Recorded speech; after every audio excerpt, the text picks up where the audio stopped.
TEN Canal 10 presenta Nuestra Lengua, un programa avalado por la Universidad Pedagógica Nacional Francisco Morazán, enfocado en educar en el área de español.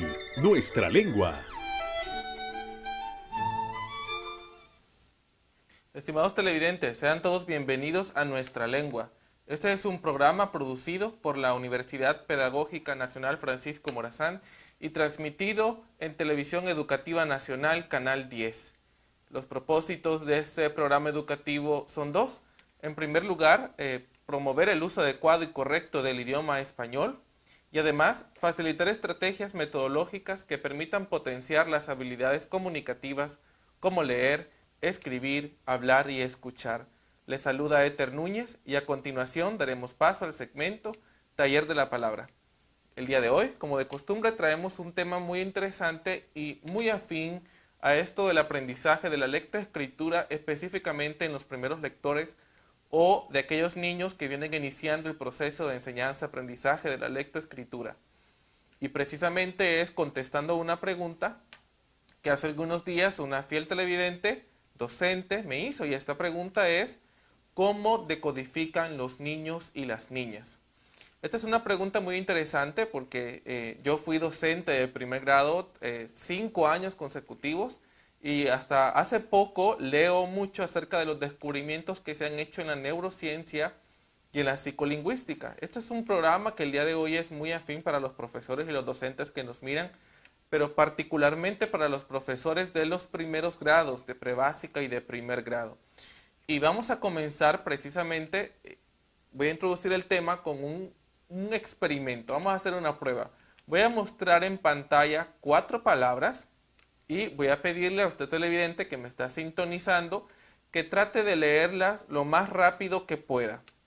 El énfasis que voy a dar aquí, cada palabra solamente va a durar alrededor de 1 o 2 segundos en pantalla y voy a mostrar 4 palabras consecutivas. Lo invito a que usted intente leerlas lo más rápido que pueda porque van a cambiar de pantalla en 2 segundos y vamos a comentar acerca de este ejercicio. Entonces, vamos a mostrar en pantalla las 4 palabras. Atentos.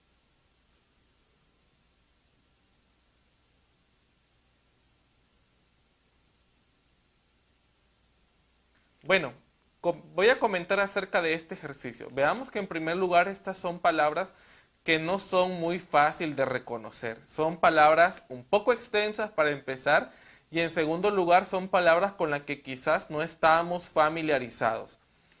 Y el propósito de esto es comprobarle a ustedes, quizás nos están viendo algunos niños, en el caso de los niños estas palabras son muy difíciles de decodificar y en el caso de los adultos incluso también son difíciles de codificar. Y esto es por 2 razones básicas. Uno, porque no estamos tan familiarizados con este tipo de palabras. Y en segundo lugar, porque son palabras extensas. ¿Cómo las personas logramos la decodificación? Bueno, para empezar, decodificar es un proceso que consiste en el reconocimiento automático de las palabras.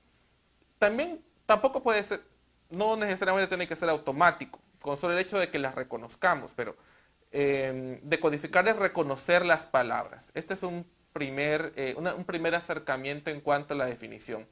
Veamos entonces que este reconocimiento se hace a través de un proceso visual. Y los primeros lectores, no todos decodificamos de la misma manera. Las personas que hemos leído mucho y que somos lectores competentes, reconocemos las palabras de manera automática y los expertos le dicen a esto reconocimiento visual. Mientras que un primer lector o un lector inicial reconoce las palabras a través de la ruta fonológica. ¿Qué significa esto? Si usted probó en el ejercicio, quizás usted no leyó las palabras automáticamente, sino que al inicio comenzó a leer letra por letra o sílaba por sílaba. Esto es la ruta fonológica. Nuestro ojo es capaz de ver cierta extensión de palabras. Decodificamos con más facilidad las letras o las letras iniciales. De tanto ejercitar, nosotros llegamos a la capacidad de reconocer automáticamente las palabras, pero los niños o los lectores que no son competentes inicialmente reconocen letra por letra. A esta letra por letra le reconocen, le asocian un valor sonoro después de hacer esta asociación sonora de cada una de las letras, los niños logran pronunciar esta cadena de sonidos o cadena de fonemas, como técnicamente se les conoce. Una vez que se hace esto, se logra el reconocimiento semántico de la palabra. Sin embargo, si hay muchas palabras en un texto, sabemos que está compuesto por no una o dos palabras, sino que generalmente por varias palabras. Si no logramos reconocerla automáticamente, sino que estamos decodificando letra por letra. Por ejemplo, estamos leyendo perro muy despacio y no perro como lo leería un lector competente. A finalizar el texto nos hemos olvidado de las palabras que leímos al inicio y esto se le conoce como memoria a corto plazo.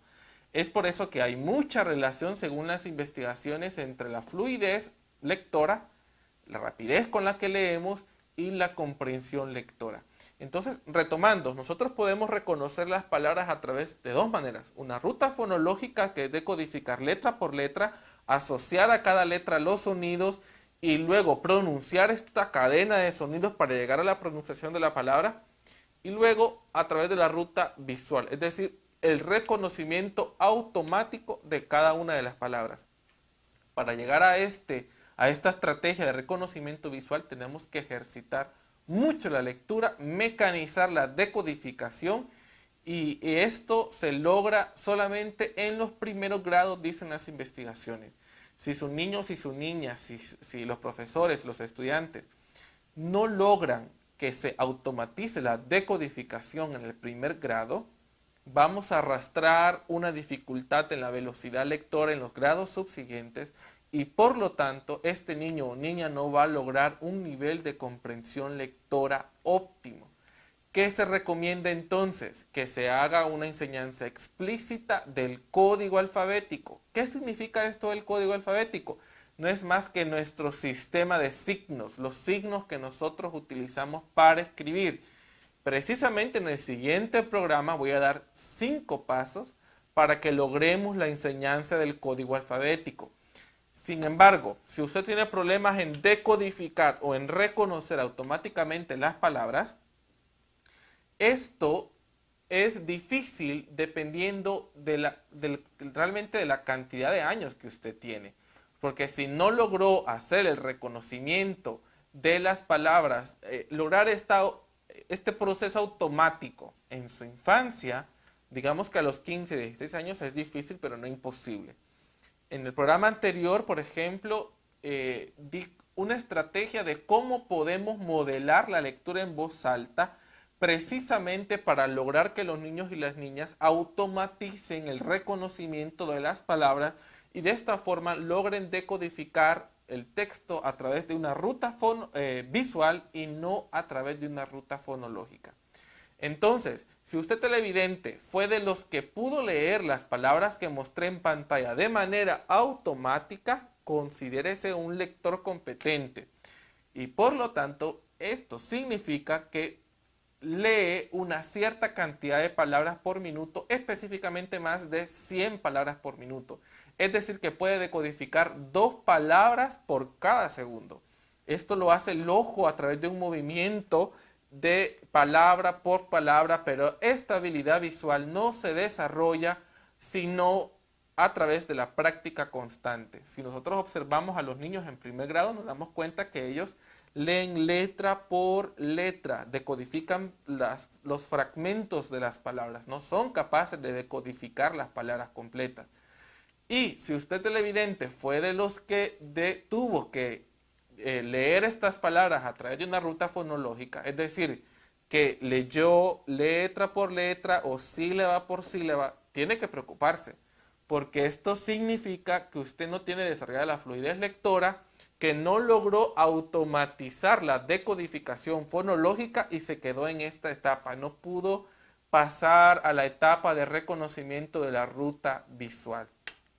Los invito para que estén pendientes del programa Nuestra Lengua, del segmento Taller de la Palabra, porque en el siguiente programa le daré algunas estrategias para que padres, madres de familia, profesoras y profesores puedan trabajar con los niños y niñas la enseñanza del código alfabético. Muchos estudios nos revelan que un proceso exitoso de aprendizaje de lectoescritura solo se logra a través de la enseñanza explícita del código alfabético, es decir, la enseñanza de las letras y de sus sonidos. Les saludo Eter Núñez, esto fue el segmento Taller de la Palabra. Los invito a que sigan en sintonía de Nuestra Lengua de Canal 10 y a continuación novedades del español. Nos vemos hasta la próxima.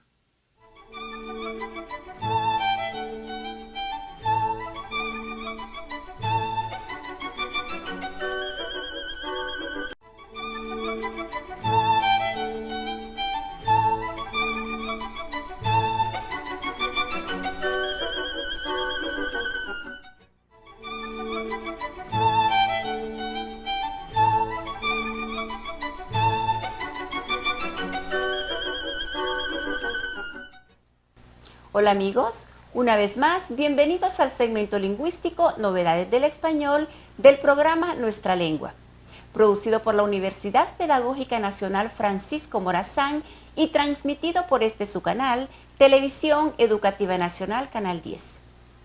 El 10 de octubre se celebra el Día Mundial de la Salud Mental y el 13 de octubre el Día Internacional para la Reducción de los Desastres Naturales. Es por ello que en el segmento de hoy hablaremos de las palabras mente y desastre. En este contexto, el diccionario de la lengua española define la palabra mente como conjunto de actividades y procesos psíquicos, conscientes e inconscientes, especialmente de carácter cognitivo. Escuchemos los datos etimológicos, semánticos e históricos de la palabra mente. La palabra mente deriva del latín mens, mentis, que podemos encontrar en frases clásicas como itinerarium mentis ad veritatem, que significa el recorrido de la mente en busca de la verdad.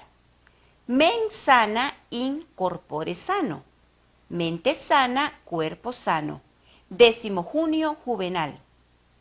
Mens agitat molem, la mente mueve materia. Publio Virgilio Marón. Según el Diccionario de Autoridades del año 1726, mente, sustantivo femenino, es lo mismo que entendimiento. Es tomado del latín mens mentis. En Luis Muñoz, Vida del Padre Fray Luis de Granada, libro 2, capítulo 4, leemos: habiéndole puesto nuestro Señor en su iglesia para enseñar a los hombres cómo habían de orar y tratar con su majestad divina, o con la boca o la mente. Además, mente sirve también de terminación de los adverbios, de modo que se forman o pueden formar de todos los adjetivos, como buenamente, probablemente. En lo antiguo se decía miente y mientre.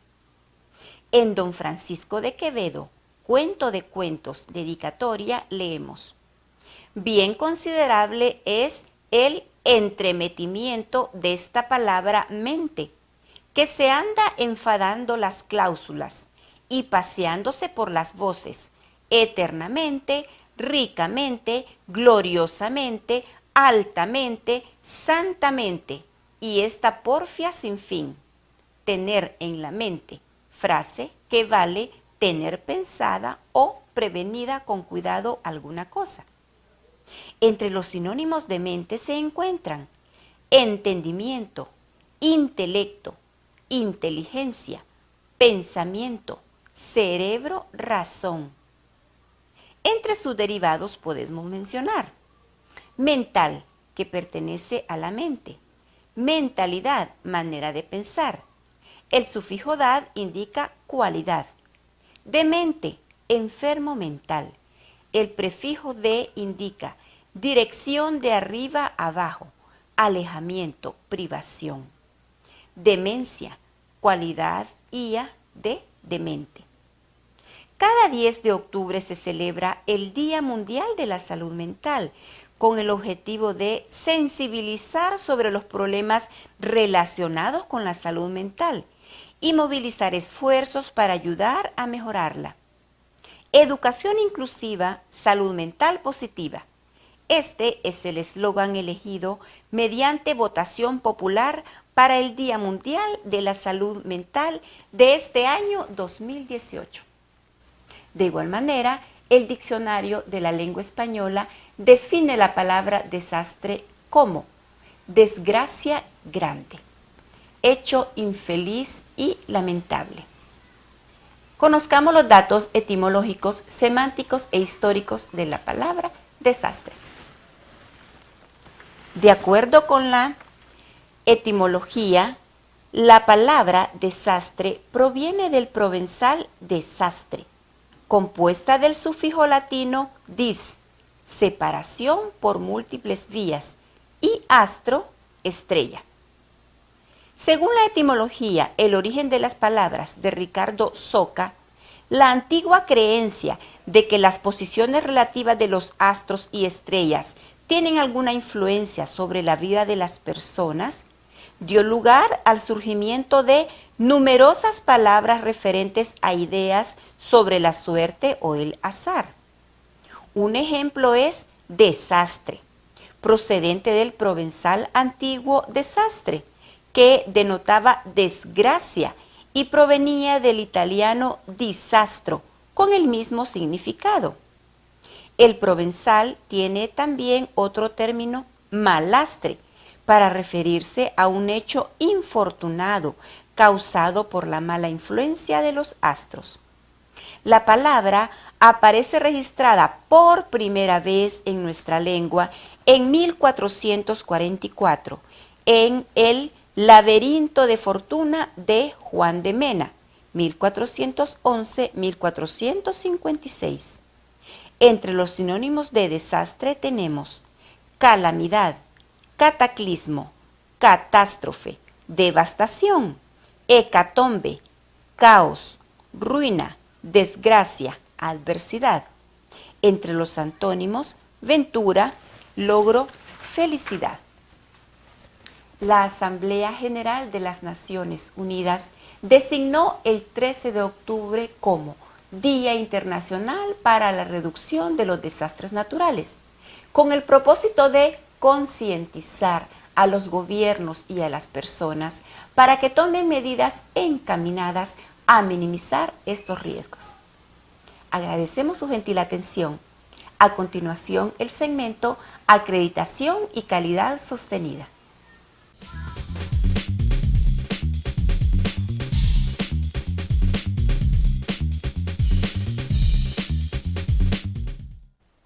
Nuevamente les doy la bienvenida a este segmento, Acreditación y Calidad Sostenida de la Universidad Pedagógica Nacional Francisco Morazán. En este proceso que ha iniciado la universidad y que hemos venido informándoles a todos ustedes, se ha venido trabajando a través de diferentes comisiones que responden a los dominios que HCERES ha establecido.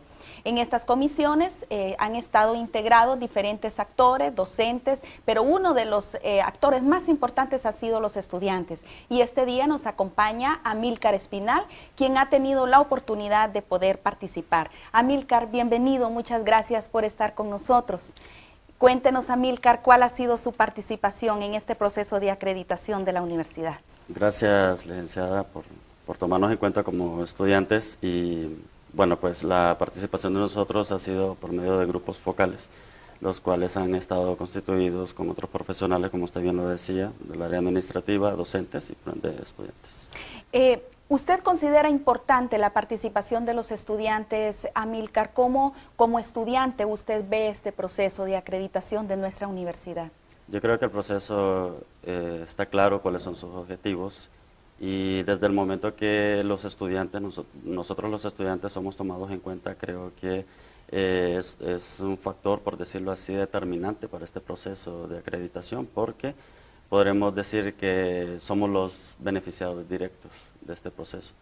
Entonces, esto va a ayudar bastante tanto en lo académico como en lo administrativo para que esta acreditación se dé y sea un hecho, la podamos considerar como un hecho. Ustedes, dentro de su grupo de compañeros, por ejemplo, ¿usted cree que la comunidad está informada de este proceso, que hay suficientes elementos para poder emitir juicios acerca de este proceso de acreditación? Yo considero que sí, porque los medios de difusión, tanto internos como externos, hacen ese papel. Entonces, creo que nadie puede decir a esta altura de que no conoce el proceso, ya que prácticamente se convierte en una evaluación interna e institucional, y esto es positivo.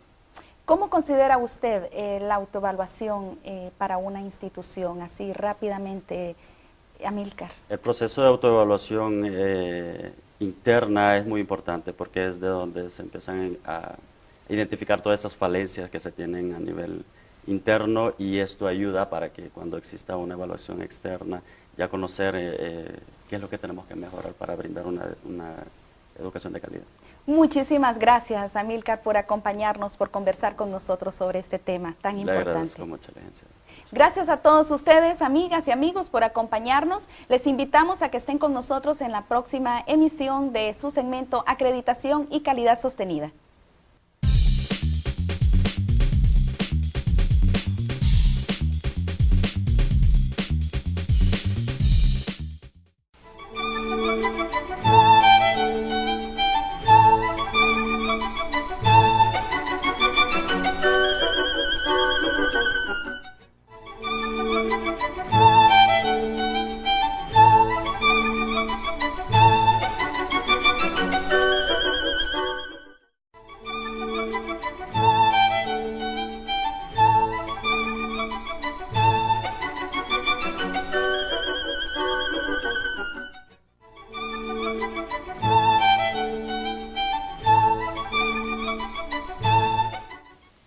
Bienvenidos una vez más a su segmento Café Literario.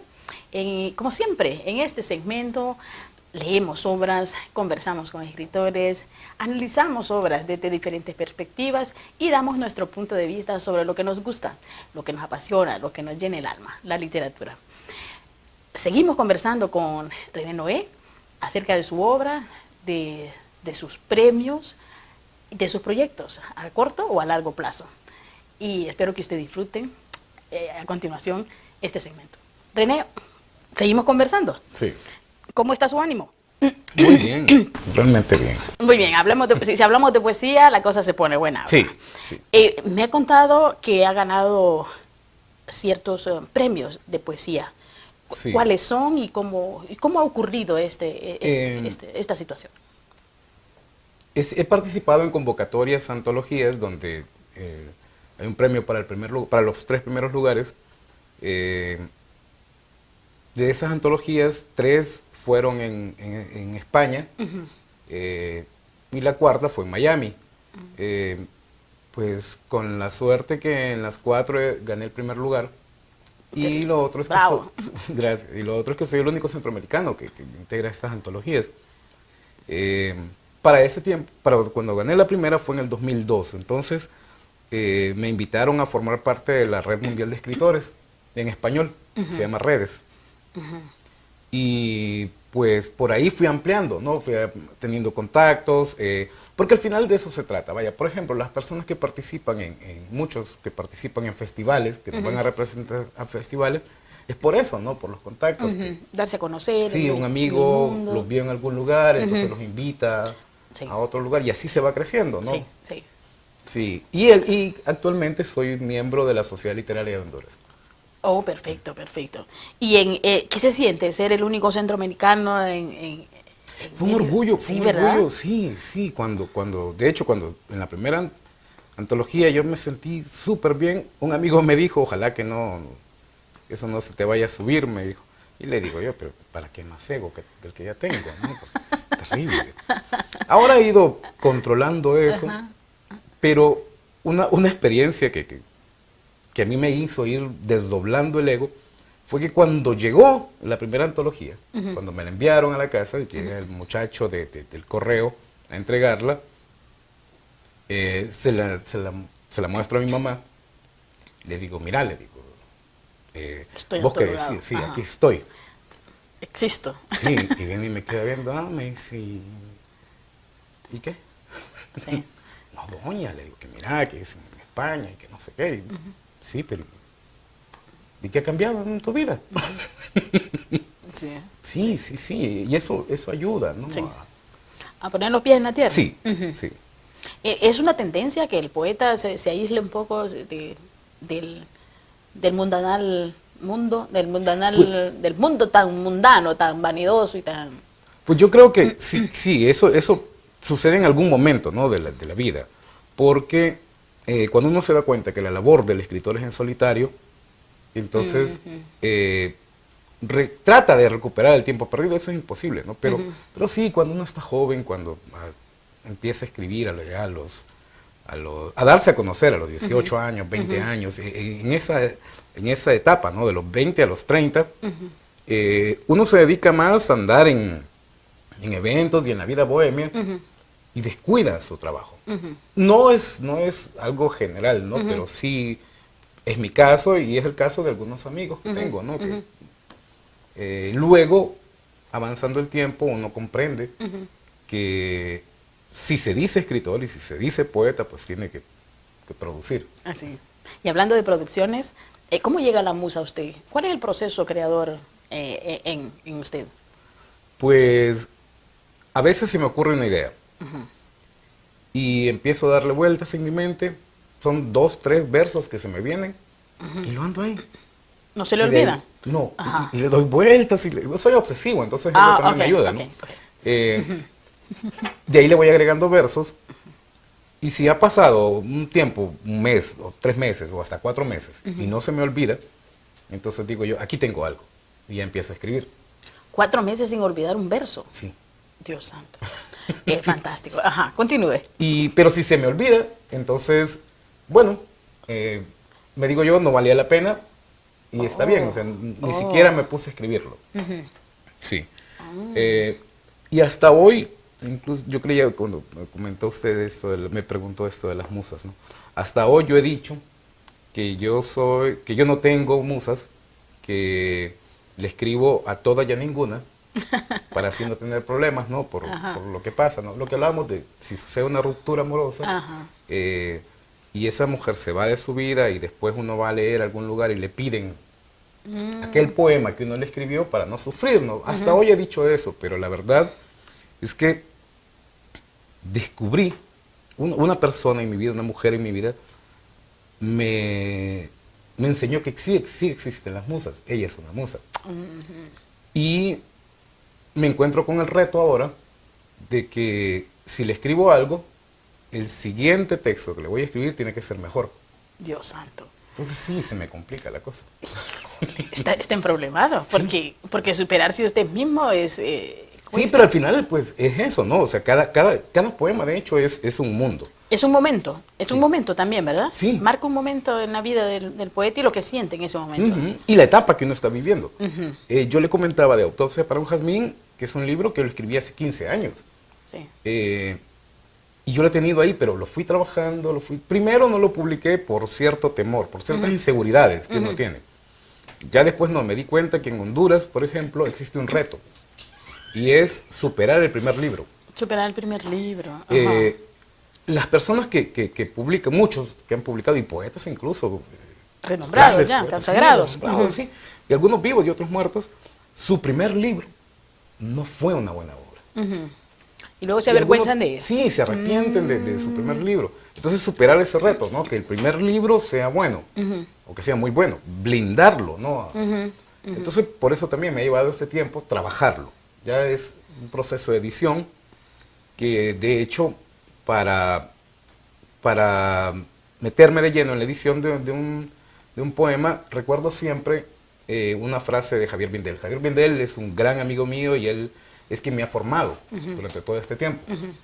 Él dice que cada verso sea un universo o al menos una galaxia. Y sí, que cada verso usted lo extraiga mentalmente, un verso al azar que lo extraiga del poema mentalmente y que ese verso le diga algo. Y que ese verso por sí diga algo. Tenga vida. Ok, vamos a ver, demuéstrenos con caleidoscopio que tiene vida este poema. Vamos a ver, vamos a hacer deleite de la lectura. Caleidoscopio. Venís con la mañana y tus ojos lo confirman. Venid despacio, con todas tus noches para ofrendarlas a mi almohada. Entonces despierto y algo desaparece entre el zozobro entre el bostezo y la zozobra, como se me escapan estos días sin voz, tan similares a la caída, tan llenos de sombras y de tus palabras estrellándose en mi habitación. Ahora lo entiendo. Esas luces que a veces descubría entre mis manos no eran el reflejo de algún evento cósmico, eran tus ojos. Ese lugar donde mi intuición no es suficiente, ese espacio donde convergen mis filias y el frío de la madrugada, el páramo donde mis latidos hallan eco, tus ojos, mi último refugio. Uy, uy, uy, es que son mortales eso. ¿Usted los utiliza para enamorar? ¿O son consecuencia de su enamoramiento por alguien? Sí, se convierten en consecuencia. Claro, en algún momento de mi vida sí. E incluso reciclaba algunos, ¿no? Ajá, Tenía algunos ajá. temas que los reciclaba y decía que no. Ajá. Decía que yo no hacía eso. Ajá. Mentira. Son los Pero- vicios, ¿verdad? Sí, pero al final uno descubre que realmente a veces sí le funciona esa estrategia, Ajá. pero por lo general las muchachas se enamoran de la poesía, no del poeta. Ah, bueno, hay que considerarlo. ¿Eh? Sí, sí. ¿Qué proyectos tiene a corto o a largo plazo? Además de la publicación de... Está la publicación, Ajá. sí, que va a ser gracias a la Sociedad Literaria por la gestión también de Samuel Villadarita y de Javier Bindel. Ah, sí, Sí. los conozco. Ujú. Está ese. Tengo en lista de espera 2 libros de poesía, una novela, que esos están terminados, pero ahora están en el proceso de Está de en, revisión. sí, en lista de espera. Ujú. Ujú, ujú. Hay un libro de cuentos que ya días ando con la idea de que quiero escribir, y otro libro de poesía, donde le comentaba a usted que quiero tomar el verso, la tirada larga, ¿no? Los poemas extensos. Creo que ese es un momento en mi vida en que puedo enfrentar ese reto, ¿no? Sí. De poemas largos. Estoy con algunos proyectos personales, proyectos de una revista, y hemos estado hablando también con un grupo de amigos de crear un periódico digital, pero dedicarnos al periodismo de investigación. Oh, sí, hace mucha falta Sí. en este país. Sí. Muy bien, pero volvamos a la poesía, que es lo nuestro, y vamos a cerrar con Mujer de Agua, que es mi favorito, me encanta. Vamos a ver, háganos el honor. Muchas gracias. Mujer de agua. Quizás ustedes no lo sepan, pero una mujer se sucede en mi mente y es inmensa en el recuerdo, es amanecer de pronto entre mis brazos. Es distinta a todas porque viene y va, porque llega por la madrugada y amanece distante, porque cuando corre es a mis manos donde llega, para irse otra vez. Es distinta porque no olvida ni perdona, porque no admite errores, porque viene alejándose. Podría ser que no comprendan por qué la espero, por qué hablo de ella o por qué se va. Es probable que no crean que se puede escribir tanto a una mujer, que se le puede ver en cualquier parte o en cualquier nombre. Pero les advierto que es cierto, que ella existe y que viene y va. Viene y va. Ah, gracias. Gracias, estoy muy contenta de haber escuchado esos poemas. Los leí hace mucho tiempo en las redes y he quedado muy satisfecha. Gracias, René, por venir, Muchas por gracias, conversar y participarnos de sus proyectos. Vamos a quedar a la expectativa de sus publicaciones. Muy bien. Y luego lo tendremos aquí para que nos Ah, deleite claro, otra vez. perfecto, Perfecto. Gracias. Muchas Y gracias a gracias. ustedes, la audiencia que nos está escuchando en este momento. Espero que hayan disfrutado este segmento poético que nos ha llegado al alma. Gracias. Hasta pronto.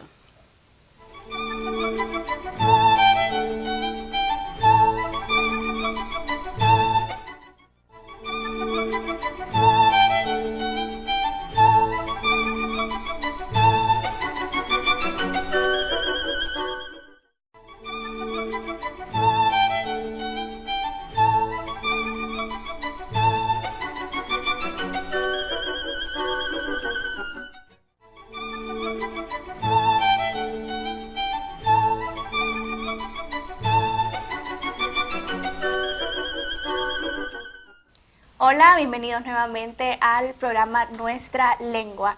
Nos encontramos en el cuarto y último segmento Salgamos de Dudas y les agradecemos su sintonía y por la oportunidad que nos brindan cada lunes de llegar hacia sus hogares con nueva información sobre el uso de nuestro idioma español. Vamos a comenzar el segmento dando la bienvenida a nuestra maestra, la profesora Sonia Isabel Mendoza, quien es la experta en lingüística y literatura y que nos va a instruir a lo largo del programa respondiendo las preguntas. Hola, maestra. Buenas noches, Cecia, y buenas noches también a todos nuestros televidentes. Y les invitamos a que se queden con nosotros hasta este último segmento, como bien lo apuntaba Cecia, para poder dar a conocer esas respuestas interesantes que siempre traemos acerca del buen uso del idioma, tanto oral como escrito. Así es, les recordamos que usted puede ser parte de nosotros escribiéndonos a la página del Facebook un mensaje. Nos encuentra como Nuestra Lengua TV Letras y nuestro correo electrónico es nuestralengua@upnfm.edu.hm. Les invitamos a que den respuesta a la trivia de esta semana que se encuentra publicada en nuestra página de Facebook y a la cual le daremos lectura a continuación porque aparecerá en nuestras pantallas. Trivia.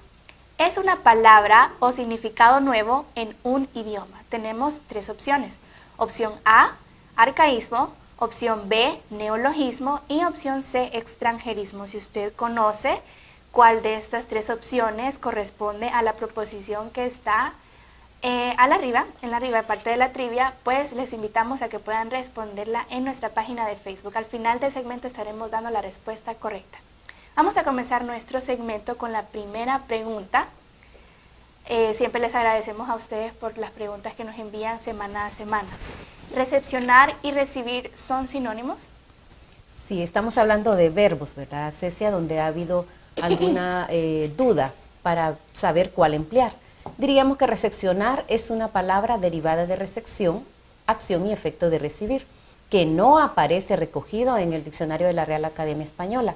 Aunque su uso se está imponiendo, no aporta ningún matiz a recibir, con relación al verbo recibir. Y tenemos los dos ejemplos ahí. El delantero recepcionó el balón en el área.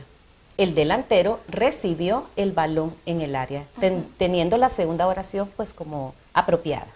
Tenemos en nuestras pantallas otros verbos innecesarios que los cambiamos por otros que son más de acuerdo a lo que queremos expresar. Por ejemplo, clarificar por aclarar. Debemos de utilizar aclarar. Y tenemos un ejemplo, deberías aclarar tu postura en este asunto. También tenemos culpabilizar por culpar. Un ejemplo, no debes culparte por lo que pasó. Hay muchos otros más, pero vamos a cerrar este ejemplo con inicializar por iniciar. ¿Quién será el encargado de iniciar el evento? Así hay muchos más verbos innecesarios que nosotros los adoptamos y no son correctos porque estos son derivados de palabras extranjeras y nosotros tenemos un equivalente de acuerdo en nuestro idioma. Así es, aunque no lo registra el diccionario de la Real Academia Española, sí lo contempla el diccionario panhispánico de dudas. Recuerde que ahí pues resolvemos algunas de las dudas, haciendo aclaración que son neologismos, que usted bien lo mencionaba, Cecia, neologismos y se consideran verbos superfluos. Sobre todo, fíjense bien, estos verbos han aparecido en el lenguaje bancario de administrativo y tanto es el uso que tiende como a normalizarse con las demás personas. Pero si lo consideramos, si se considera en el diccionario como un verbo superfluo, entonces no cumple función alguna, por lo tanto es un verbo innecesario. Ya hemos traído al programa otros verbos superfluos o innecesarios como accesar, acceder, si usted lo recuerda, aperturar, abrir, ¿verdad? En el caso de aperturar, pues era el verbo superfluo y en el caso de accesar también. Entonces lo mismo ocurre con el verbo recepcionar, ¿verdad? Vamos a procurar entonces utilizar el verbo recibir y dejar pues a un lado el recepcionar, aunque decimos en estos ámbitos procura siempre, ¿verdad? Procuran ellos siempre emplearlo de esa manera, pero ya les dimos la respuesta y sabemos cómo se debe emplear. Sí, profesora, y también he escuchado ese término recepcionar además en el lenguaje técnico y en el lenguaje deportivo. Y otro ejemplo de esos verbos innecesarios o superfluos que nos mencionaba la profesora está posicionamiento por posición y credibilidad por crédito. Hay muchos otros ejemplos de verbos que nosotros empleamos porque creemos que estamos añadiendo más, algo más elaborado con nuestra expresión oral, pero únicamente estamos dando mucha entrada a estos neologismos cuando nuestro idioma tiene una gran variedad de palabras que son tan exactas para poder precisar lo que se quiere decir. Es decir, tal vez a nivel de término es nuevo, pero semánticamente no, ¿verdad? No lo es, no aporta algo más para el uso pues, que se debe hacer. Y recepción, conocemos que es un sustantivo que se refiere a ese espacio que hay en muchos lugares, edificios de una organización donde las personas llegan a solicitar información e instrucción para poder hacer un trámite. Así es. Bien, con esto damos paso a nuestra siguiente pregunta del segmento. ¿Es desbastar o devastar, maestra? Las preguntas continúan con verbos, ¿verdad, Cecia? En este caso diríamos que no es correcto el verbo desbastar. Se debe usar devastar con V, ¿verdad? Que es destruir, y sin S en este caso, que es destruir un territorio arrasando sus edificios y asolando sus campos. Y también existe desbastar con S y con B, que significa quitar las partes más vastas a algo que se ha de labrar. Tenemos un par de ejemplos en nuestras pantallas utilizando devastar y desbastar. Observemos siempre la B que se utiliza en cada una y que la primera no lleva la S. El primer ejemplo, el paso de la plaga de langosta devastó los campos de cereales. Significa que arrasó y destruyó. Y el segundo ejemplo, para las vigas y otros elementos de construcción se usa madera sin desbastar, o sea que no se le ha quitado la vastedad o que no se ha dejado nítida para ser usado en una construcción. Así es, entonces realmente existen dos verbos ahí, devastar con V y desbastar con B, pero no existe desbastar con V. Entonces, devastar, sobre todo en estos últimos días que nosotros hemos escuchado, ¿verdad? En nuestro país, como las lluvias también han afectado algunas zonas, entonces las zonas quedan como devastadas, ¿verdad? No desbastadas. En el caso de desbastar, diríamos en el sentido de limar, ¿verdad? De alisar, de pulir, sobre todo en la madera, ¿verdad? En el oficio de carpintería se utiliza mucho este término también para referirse a pulir esa madera. Entonces son dos términos diferentes, aunque fonéticamente parecieran, ¿verdad?, similares, en la grafía son totalmente diferentes y por lo tanto el significado también. Así es, muchísimas gracias por esta aclaración y hay mucha diferencia de significado en ambos términos y desbastar, siempre tengamos en mente que es una palabra compuesta. Des significa eliminar y bastar lo que resta o lo que sobra para poder quitar las asperezas y dejar algo pulido. Y devastar, ya lo sabemos, lo hemos repetido, es asolar, es destruir. En el sentido de destruir, sí. Así es. Bien, gracias maestra otra vez por esta aclaración y vamos a dar paso a nuestra última pregunta del segmento. ¿Las siglas llevan tilde? ¿Se deben tildar? ¿Qué podemos decir de las siglas? Ya hemos hablado en otro momento de ellas con los acrónimos, pero diríamos que no, nunca. Ni tampoco los acrónimos, que son un tipo especial de siglas cuyas letras se leen sin deletrearlas. Las siglas se escriben todas en mayúscula y sin plural.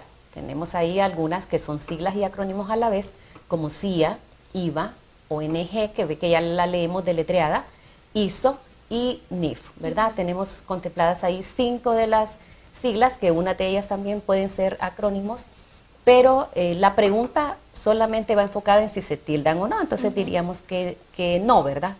Pero de las siglas, Cecia, hay mucho de qué hablar. Sería como que ir en otras preguntas que tengan los televidentes con relación a las siglas, se podría hacer en otro momento, ¿verdad? Porque sí hay muchas observaciones que podemos hacer con relación a este tema, pues, de las siglas. Muy bien, ahora ya estamos bien informados, no vamos a tildar las siglas, estas no se tildan y nunca se ponen en plural y siempre vamos a colocarlas en mayúsculas para poder hacer un buen uso de nuestro idioma. Vamos a dar paso a la sección ortografía en las calles, donde les traemos un nuevo cartel que dice exposición fotográfica. ¿Cómo podemos arreglar este cartel, maestra? Y siempre es una de las partes del segmento como que esperado, ¿verdad? Porque pues, ¿cómo es posible que se encuentren escritos de esta manera? La palabra exposición debe ser exposición, Ajá. le falta la S en la penúltima sílaba, ¿verdad? Y la palabra que debe ser fotográfica, que ahí está fotográfica, falta la tilde también en la A, ¿verdad? En la A de la antepenúltima sílaba porque es una palabra esdrújula. Entonces a la derecha de las pantallas tenemos exposición fotográfica y debe ir con la minúscula en la F de fotográfica, ¿verdad? Entonces la tilde hace que se lea, si está sin tilde hace que se lea fotográfica. Y el hecho de cambiar una letra también choca a la vista, ¿verdad? Porque no está correctamente escrita y faltando la tilde también en la O. Parece que son dos ideas diferentes cuando tenemos esas dos palabras escritas en mayúscula.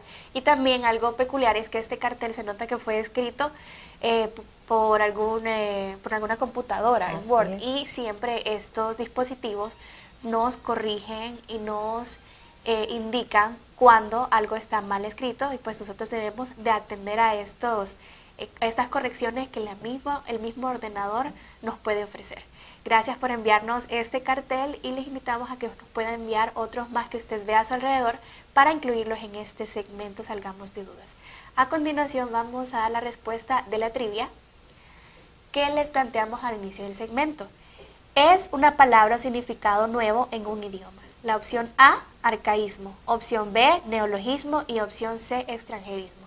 ¿La respuesta, profesora? Es la opción B, neologismos. Bien lo apunta, es un significado nuevo en un idioma, ¿verdad? Aquellas palabras que no han existido, pero producto a veces de la tecnología, surgen, ¿verdad? En un idioma. Usted mencionaba una, ordenador, es un neologismo, porque ahora se usa con el sentido de computadora, ¿verdad? La palabra dron también es un neologismo.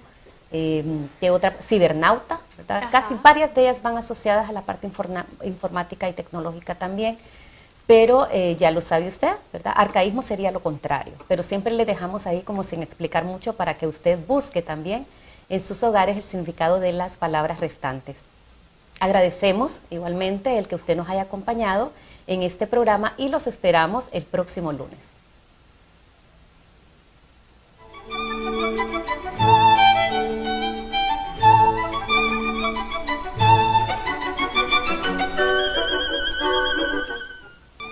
TEN Canal 10 presentó Nuestra Lengua. Los esperamos el próximo lunes a las 8 de la noche por TEN Canal 10.